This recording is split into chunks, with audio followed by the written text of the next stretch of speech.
లోక్సభ ఎన్నికలకు సర్వం సిద్ధమవుతున్న వేళ అభ్యర్థులు నామినేషన్లు వేయటానికి సిద్ధమవుతున్నారు.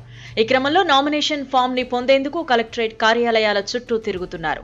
అయితే ఓ చోట నామినేషన్ ఫామ్ కోసం అభ్యర్థి చేసిన పనికి అధికారులు నివ్వెరపోయారు.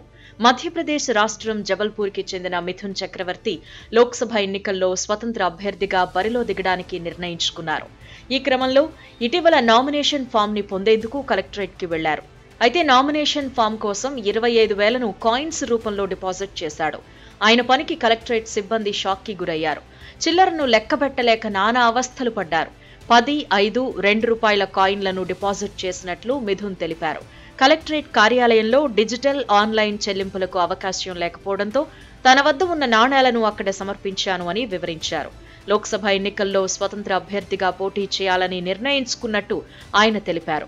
జబల్పూర్ జిల్లా రిటర్నింగ్ అధికారి కలెక్టర్ దీపక్ కుమార్ సక్సేనా సదరు అభ్యర్థి నాణేలు చెల్లించిన విషయాన్ని ధృవీకరించారు. తర్వాత ఆయనకి రసీదు జారీ చేశారు. ఏప్రిల్ 19న జరగనున్న లోక్సభ ఎన్నికల తొలిదశ పోలింగ్ కు సంబంధించి 21 రాష్ట్రాలు, కేంద్రపాలిత ప్రాంతాల్లోని 102 పార్లమెంటరీ నియోజకవర్గాల నామినేషన్ ప్రక్రియ బుధవారం నోటిఫికేషన్ జారీతో ప్రారంభమైంది. నామినేషన్ పత్రాల దాఖలుకు చివరి తేదీ మార్చి 27. అయితే పండుగ కారణంగా లోక్సభ స్థానాలకు నామినేషన్ల దాఖలుకు మార్చి 28ని చివరి తేదీగా నిర్ణయించారు. మధ్యప్రదేశ్లో ఏప్రిల్ 19 నుంచి 4 దశల్లో పోలింగ్ జరగనుంది.